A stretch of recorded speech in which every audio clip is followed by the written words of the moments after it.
lemak, pektin, dan renin. Lalu ada namanya itu bagian traktik, dimana dia menghubungkan antara Akan menjelaskan bagian mulut atau humoris. Mulut adalah tempat di mana masuknya makanan dan dimulainya proses pengolahan baik secara kimia maupun mekanik. Di dalam mulut terdapat juga gigi yang berfungsi untuk mengunyah makanan menjadi lebih halus. Di dalam mulut juga terdapat lidah yang berfungsi untuk mengaduk dan menelan makanan. Di dalam lidah sendiri ada kelenjar lidah yang menghasilkan air liur atau saliva yang amilase. Enzim amilase juga berfungsi untuk mengubah karbohidrat untuk menjadi gula sederhana. Kerongkongan. Jadi di sini ada kerongkongan. Gerakan kembang kempis kerongkongan mendorong makanan ke pangkal lambung. Taring, berotot, lurik. Bekerja secara sadar ketika menelan makanan ke dalam kerongkongan selama. Jadi usus halus ada 3 yaitu usus yang 12 jari, usus kosong, dan usus penyerap. Nah, kalau usus jari itu bakal menerima yang empedu hati dan empedu enzim dari pankreas. Nah, kalau yang usus kosong itu yang menyerap makronutrien yang punya villi yang memperluas area permukaan.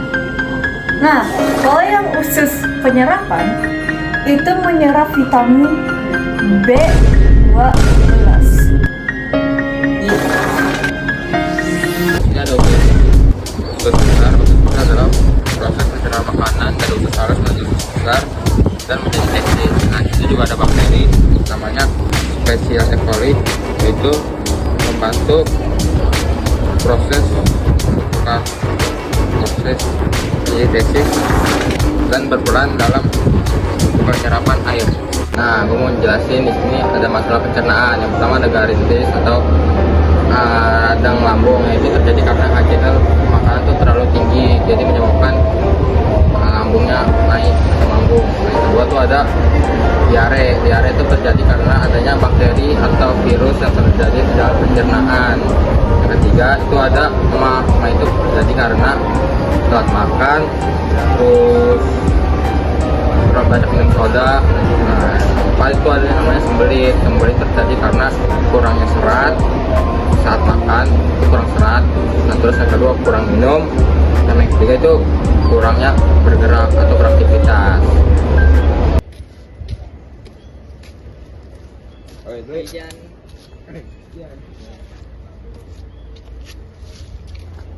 Tahu gak sih, gue juga baru ingat di sistem pencernaan ada juga kelenjar ludah. Jadi di situ ada enzim amilase. Jadi enzim amilase itu memecah karbohidrat menjadi gula sederhana.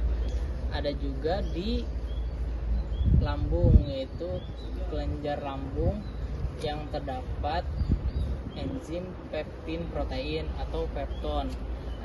Di situ juga ada HCl yang membunuh bakteri. Dan di situ ada satu lagi namanya renin yang berfungsi sebagai mengendapkan protein susu.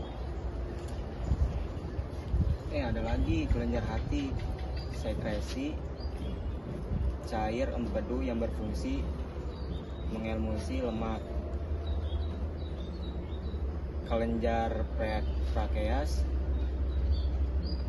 amilase, prinsip lipase.